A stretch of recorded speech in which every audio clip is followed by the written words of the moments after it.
आते हैं, इसमें फलियार एक ही बार किया जाता है, नियम तो यही है। वो फलियार लेके डकार न आवे, नींद न आवे, नहीं व्रत खंडित हो जाएगा। 3 दिन में व्रत पूरा होता है ये। 10वीं के दिन भी भोजन एक ही बार होता है और द्वादशी के दिन भी भोजन एक बार होता है। एकादशी के दिन फलियार, मैं इसलिए नहीं बोल रहा हूँ कि आश्रम का फलियार बच जाए, नहीं, खूब खाइए पीजिए, इसलिए नहीं बोल रहा हूँ मैं। जो एक नियम, जो एक विधि बताई है, हम लोग तो उस जमाने में एक ही बार में 3-3 दिन का खा लेते थे, तब की बात है। एक कोई श्रीमान बोले मैं भी व्रत करता हूँ लेकिन एक दाढ़ से खाता हूँ। हमने कहा कुटी कतरने वाली जो मशीन है जिसमें एक गड़सा होता है, क्या वो काम नहीं करती है? एक दाढ़ से तो लोग बहुत खा लेते हैं। 3 दिन का ये व्रत है। 10वीं की रात्रि को वन छोड़ा जाता है। 3 दिन जमीन में सोया जाता है इसमें। 10वीं की रात्रि को जमीन में सोया जाता है। 11 की रात्रि में आधी रात्रि तक जागरण करना होता है, जमीन में सोया जाता है। और द्वादशी की रात्रि को भी जमीन में सोया जाता है। क्या लिखा है कि जिंदगी भर नर्मदा के किनारे पर वास करने से, जीवन भर कुरुक्षेत्र में वास करने से, जिंदगी भर पुष्कर में कार्तिक नहाने से, जीवन भर काशी में वास करने से, हर वर्ष का माघ प्रयाग में निकलता है, जिंदगी भर यमुना में स्नान करने से, देविका नदी के किनारे पर वास करने से जितना पुण्य नहीं मिलता उतना पुण्य सिर्फ एक एकादशी के व्रत करने मात्र से प्राप्त हो जाता है। तो ये बात ध्यान में रहेगी।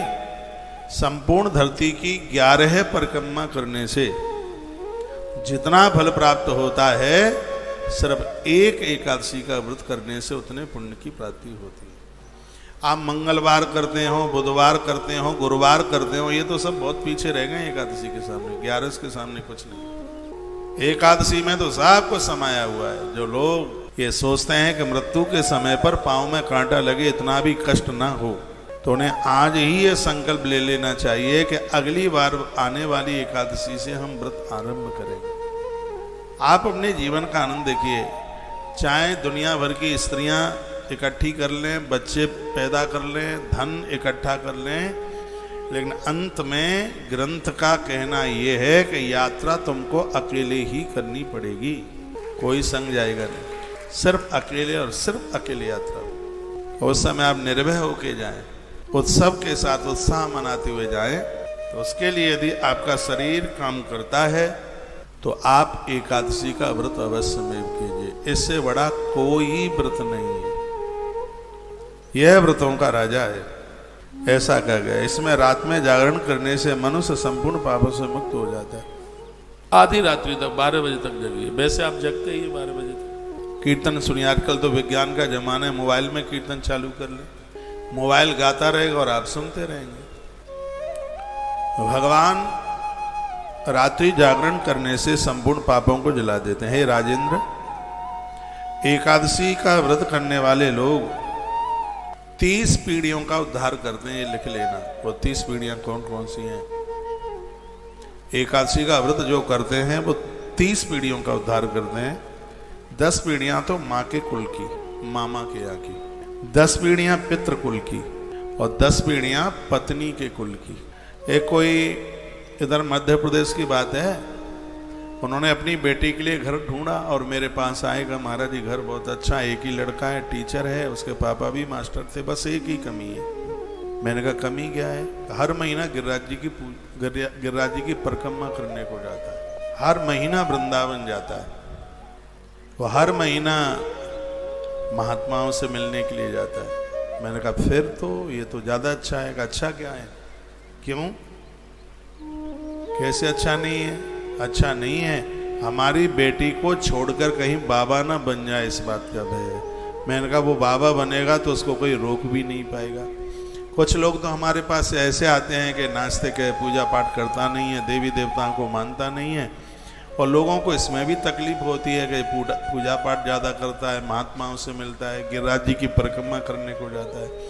मैं आपको कहना चाहूँगा, आपको ऐसा जामाता मिला है, आपको ऐसा दामाद मिला है जो धार्मिक है, आपकी कुल परंपरा की 10 पीढ़ियों का तारण कर देगा। ऐसा इस ग्रंथ में। जितने भी जामाता हैं इस धरती के, जितने भी दामाद हैं, यदि वो एकादशी का व्रत करते हैं तो 10 पीढ़ियां उनके ससुराल की तरेंगी, 10 पीढ़ियां उनके मामा के पक्ष की तरेंगी और 10 पीढ़ियां उनकी स्वयं के पक्ष की तरेंगी। इसको कोई रोक नहीं सकता। इसलिए बहनों, तुम्हारा आदमी यदि व्रत करता है तो सहयोग कीजिए, रोकिए मत उसे। तुम्हारा मम्मी पापा पियर का खानदान 10 पीढ़ियां मुक्त, ये समझ लीजिएगा। ये लिखा है इसमें। यदि झूठ है तो कोई मेरी बात काट के बताए, मुंह मांगा इनाम मिलेगा। तो यदि ऐसा नहीं है तो 10 पीढ़ियां स्वयं की पिताजी के पक्ष की, 10 पीढ़ियां मामा के पक्ष की और 10 पीढ़ियां घरवाली के पक्ष की। 30 पीढ़ियों का उद्धार आत्मकल्याण होगा जो 11 का व्रत करेंगे। ये गुरुदेव वशिष्ठ कथा सुना रहे हैं, वो साधारण नहीं है। गुरुदेव राम जी के भी गुरु जी, विधाता ब्रह्मा के मानस पुत्र हैं और उन्होंने यह अद्भुत बात कही है। एक बात नहीं मैं पूछ पाया, ये बताइए मेरी लैंग्वेज, मेरी भाषा आपके समझ में आ रही है? धन्यवाद।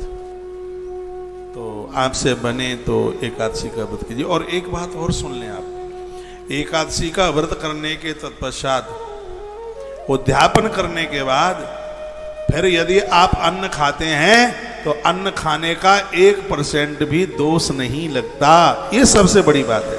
देखो, नहीं तो 11 को अन्न खाए तो ऐसा बता दें कि बिष्टा के बिलबिलाते कीड़ों को खा लिया, जो ग्रंथों में लिखा।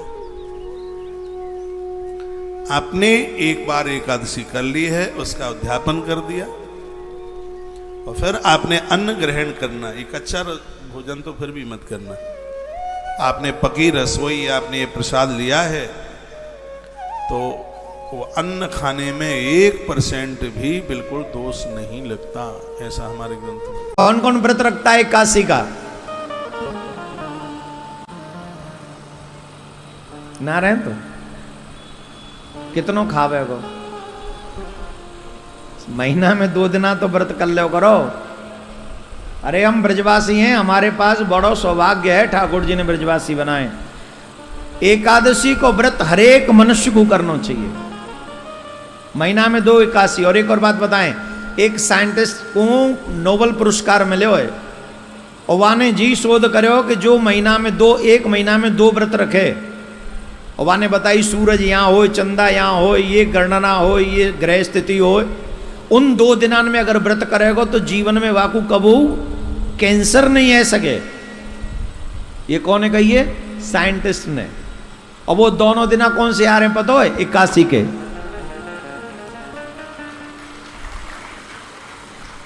आज साइंटिस्ट जा बात को शोध कर रहे हैं, वो हमारे ऋषि मुनि ने बहुत पहले ही बता दे, बहुत पहले। तो हम आप सबसे अगर या कथा में आप हमारी बात मानो, अभी निर्जला एकादशी आ रही है 18 तारीख को, कर डारो होगी सो देखी जाएगी।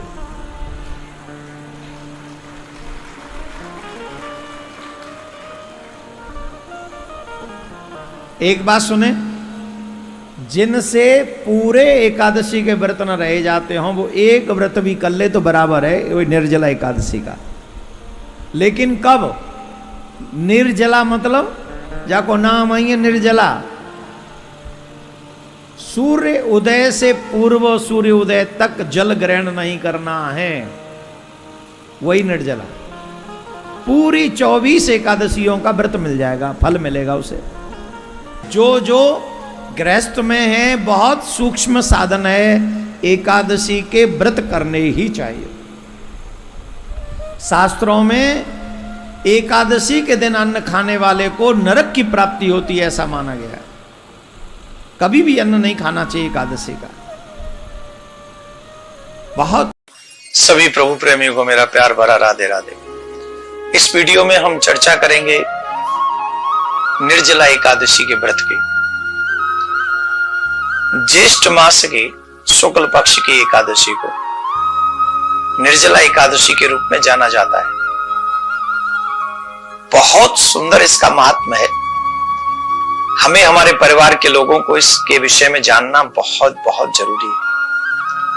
काफी लोग ऐसे होते हैं कि एकादशी के दिन भी अन्न खाते हैं, वो बिना व्रत के वो व्रत नहीं रखते हैं। और आजकल के सनातनियों के विषय में तो हम कहें ही क्या, वो तो मन के मुताबिक आचरण करते हैं और जो मन में आता है वही करते हैं। पर फिर भी ठीक है, हम आपको ये बताना चाहते हैं कि एकादशी के व्रत में क्या लाभ है। निर्जला एकादशी का व्रत कैसे प्रारंभ हुआ, तो ये विषय है कि जब भगवान श्री कृष्ण पांडवों के साथ विराजमान थे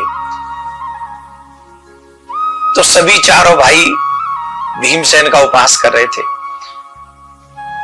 कि ये खाता बहुत है। तो भगवान श्री कृष्ण ने कहा कि व्रत रखा करो।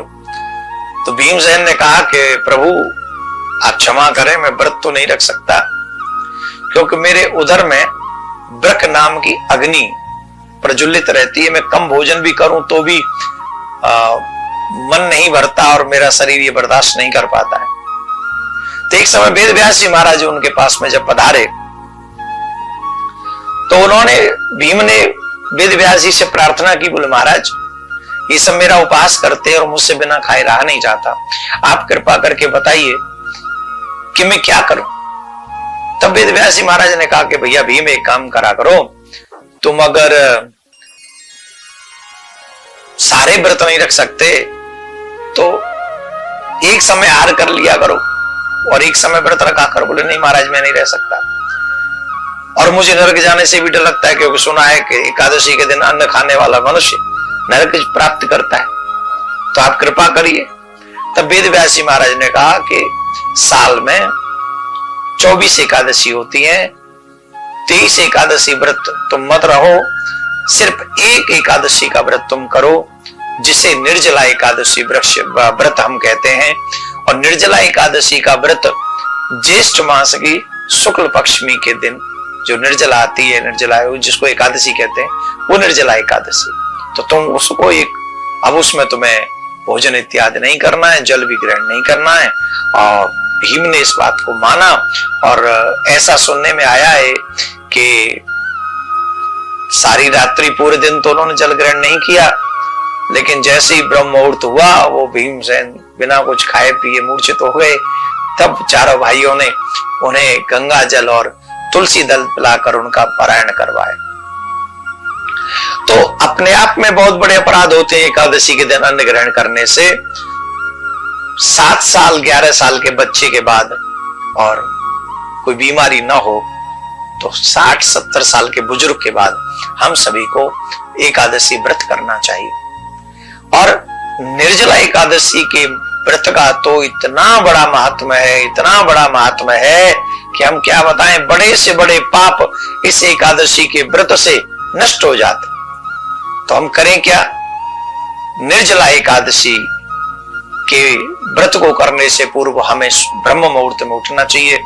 सूर्योदय से पहले उठें, स्नान करें और स्नान करने के बाद ठाकुर जी के मंदिर की साफ सफाई करें और फिर वहां ठाकुर जी के लक्ष्मी नारायण में इस राधा कृष्ण की छवि को विराजमान कराएं और फिर उनका अभिषेक करें, उनकी पूजा करें।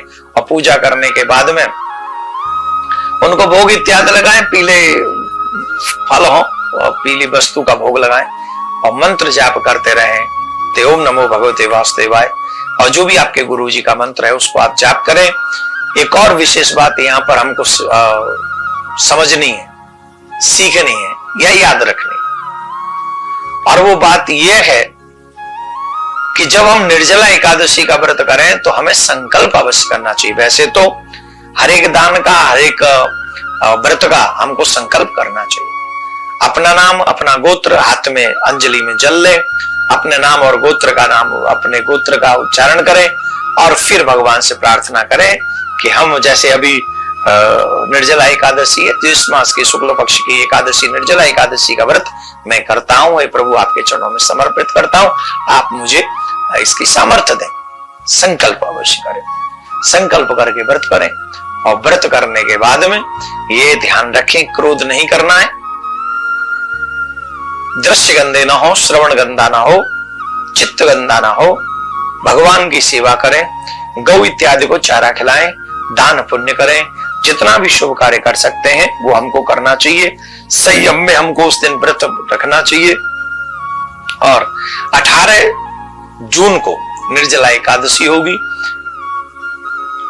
19 जून को परायण होगा, और परायण का जो समय होगा वो सूर्योदय होगा 19 तारीख को, सूर्योदय होगा 5:15 पर, और व्रत का परायण जो होगा 5:15 से 6:50 तक परायण होगा। तो निर्जला एकादशी का स्नान व्रत भी 18 तारीख को भी ब्रह्म मुहूर्त में करें, और परायण 19 तारीख को भी ब्रह्म मुहूर्त में स्नान करें। तो इस वीडियो को ज्यादा से ज्यादा लोगों को पहुंचाएं, जिससे वो सभी लोग कम से कम निर्जला एकादशी का व्रत कर सकें। राधे राधे।